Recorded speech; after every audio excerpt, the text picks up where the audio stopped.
So, I wonder, how many of you out there have a sibling? A lot of us, right? I mean, that feels familiar, doesn't it, a little bit, right?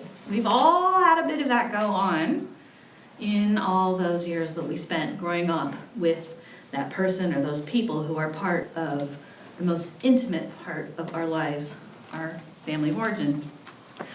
And you know what? All those emotions, we could fill a box overflowing with the love, right? Closeness, there's a lot of closeness there. I mean, you hope that these siblings, are the people who know you the best. You want them to always be the ones to be there for you, and you'll be there for them. But there's all this other stuff too, like the frustration and jealousy. That's part of having a sibling. And sometimes anger and resentment. It's all mixed up together. Because families, they're complicated. I mean, we hope that we'll get a lifetime with them. Sometimes it doesn't always work out that way because loss happens or bridges that burned. And even in the closest of families, relationships ebb and they flow over the course of years. Because there's good stuff and there's hard stuff, and it's all mixed in together.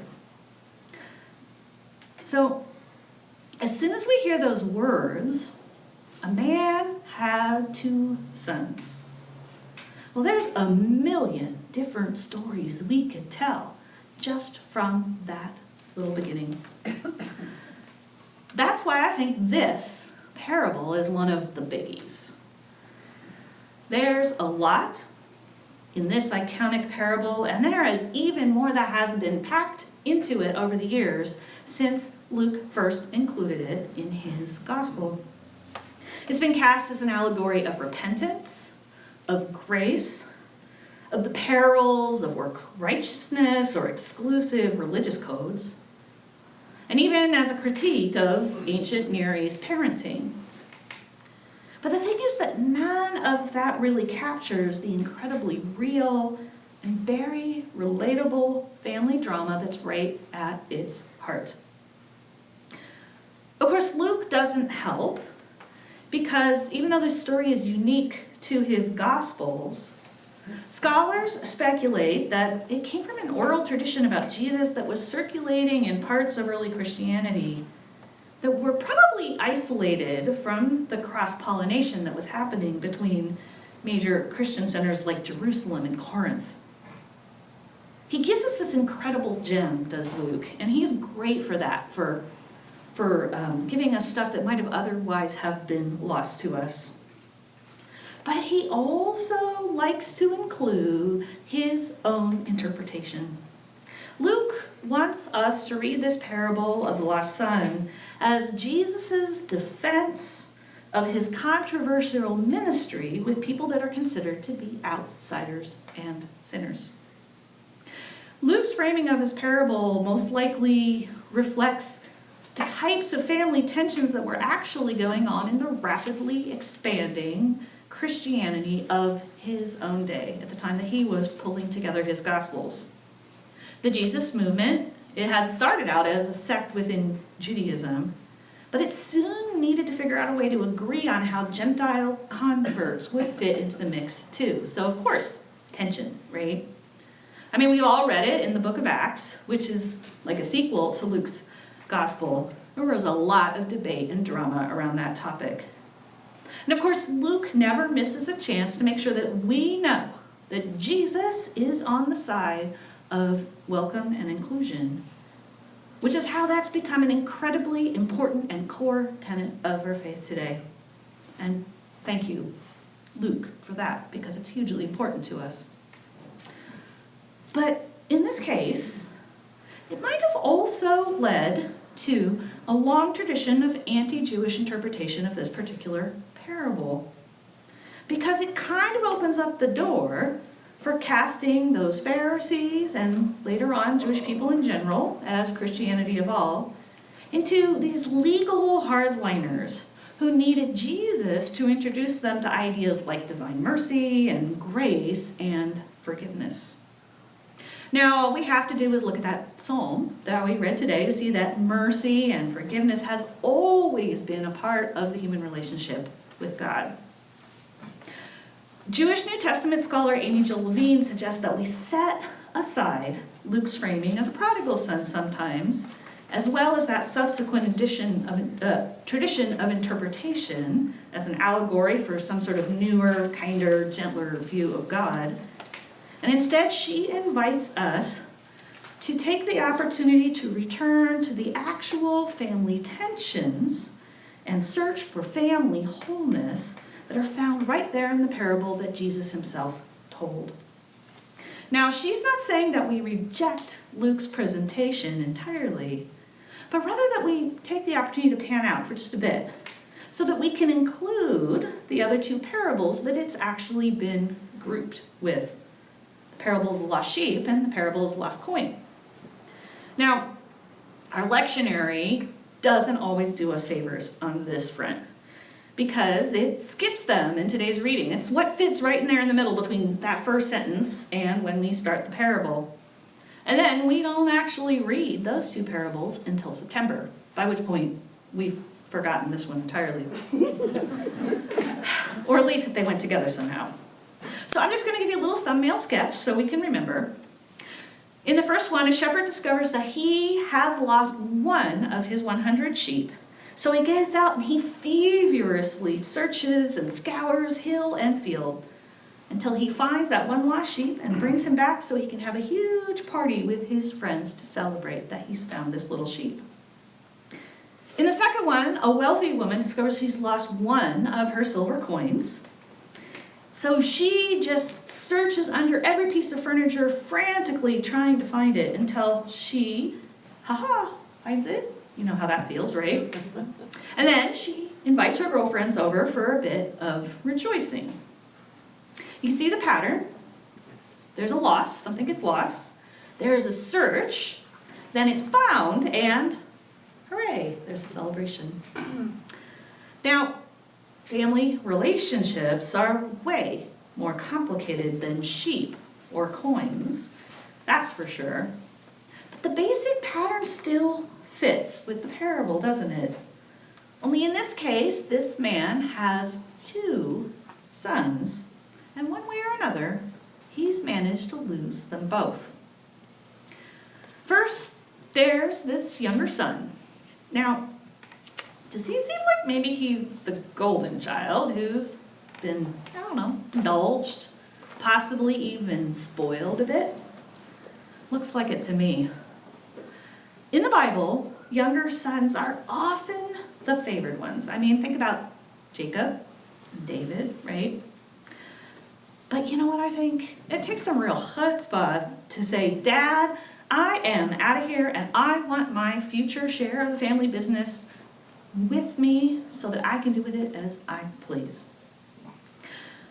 The crazy thing is that even after he's completely messed up and spent all of it on what sounds like antiquities equivalent to the high-rolling party lifestyle, he thinks that there is still a good chance that his dad might actually take him back. I mean, yeah, he gets it, that he will have to come crawling on his hands and knees and plead for a slave's place in his former home. But he still has this assumption that his father loves him enough that it's worth a try making this what must have been a pretty humiliating request on his part.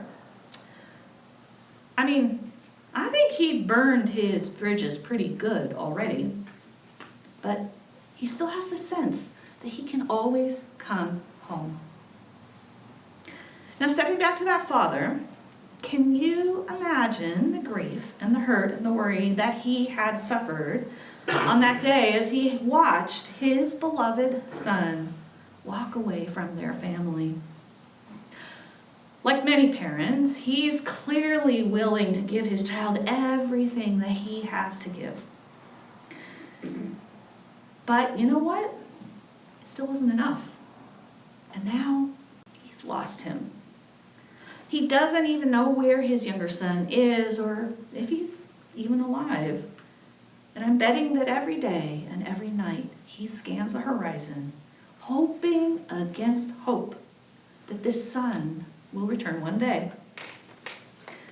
Maybe we can see the father as lost too.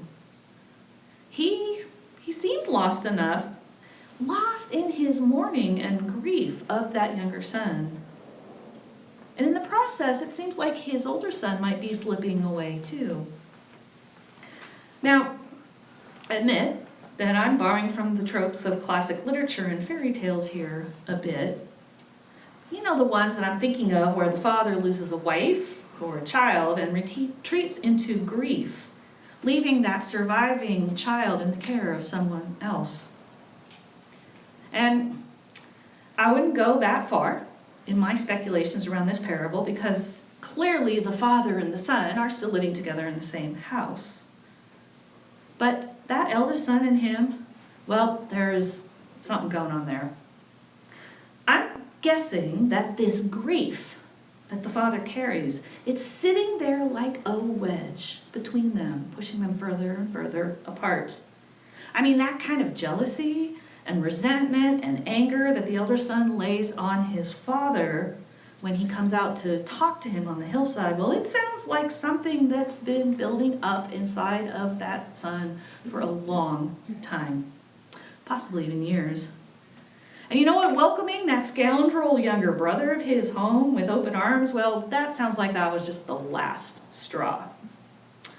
So, the father lost the son that was right there with him also.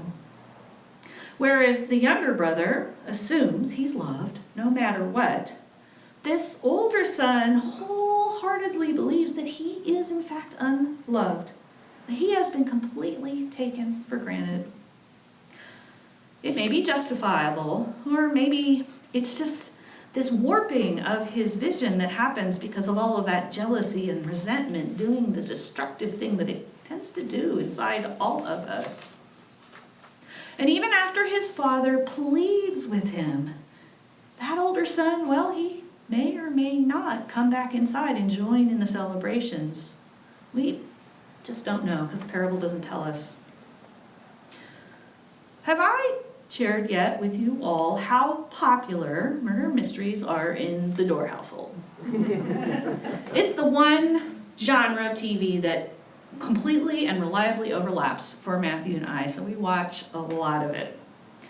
Well, as any fan of this genre knows, besides means and opportunity, the detective needs motive in order to establish that they can consider someone as a suspect.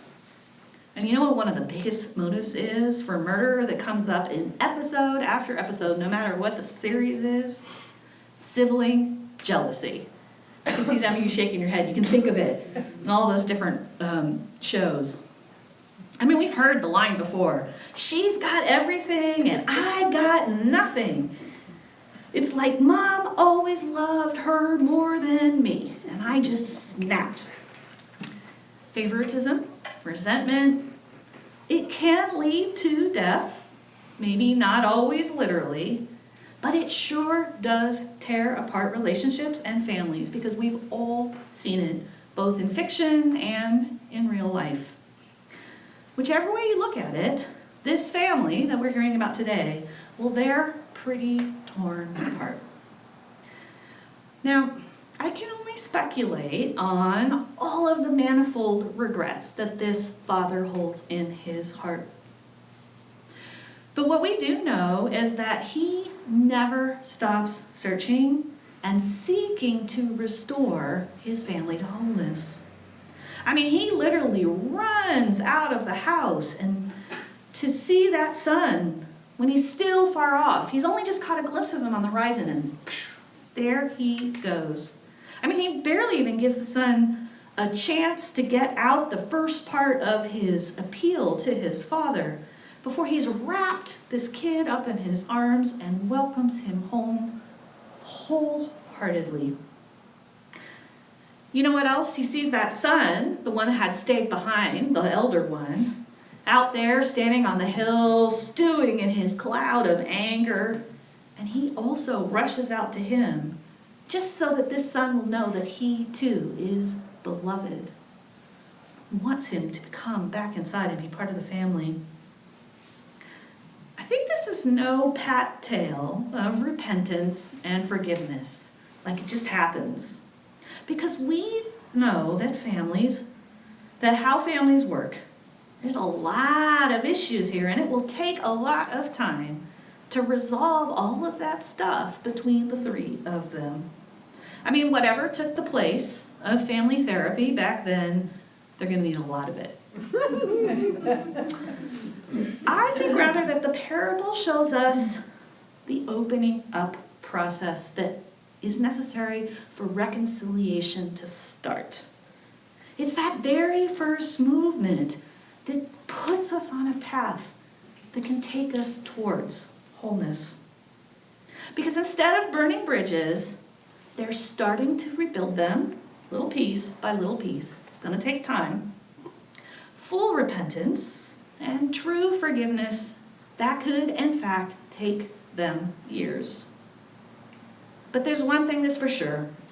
If they were all still stewing in their juices, one of them out in a foreign country, that dad sitting in the house, and that son up on the hillside, all of them like this, going, I'm going to wait until they come and apologize to me, well, each and every one of them is going to remain lost. That's why the celebration is immediate. Because what was lost has been found. There's hope for this family that they might be whole again. That lost father, he knows that he does not want to live out his days alone because he failed to let either one of his boys know how much he loves them. That lost younger son, he's returned. He does not want to starve alone in a foreign country because he's too proud or too scared to face his dad after all he's done to hurt him. And that lost older son, he has been stopped in his tracks. He's been told he's loved, and he's been asked to set aside his aggrieved and alienation and to try coming home again. So, where's God in all of this, you might ask? All this very real and very relatable family drama. Well, I think that just like Paul told us today, God's the architect of all of this. God is the force that's moving behind reconciliation and wholeness in all of the places that it's happening all around us. God sent Jesus to show us how to lean into this kind of complicated, messy, and open-ended process that we see unfolding here in this parable. That's how God's grace works. It keeps coming out, meeting us wherever we are while we're still far off, inviting us to step in closer towards reconciliation and wholeness. I mean, those ancient Israelites, they got lost over and over again, but God kept on renewing those covenants with them. For successive generations, he sent prophets and called them back once again. And you know what? Jesus is God running out to meet us and lead us back on that path of reconciliation so that we can come to wholeness too. Over and over again, God pleads love and reminds us that we can always come home and there will always be a banquet there waiting to celebrate. So loss, searching, finding, and all of that celebration, that's the path that God lays out before us to help us to start to cross over those bridges that we've burned, to take that long, hard way towards reconciliation and wholeness. It's messy and it's complicated in our families. It's messy and complicated in our communities, and it is really messy and really complicated in our world. But God's there with us through all of that. And you know what? That is a cause for rejoicing.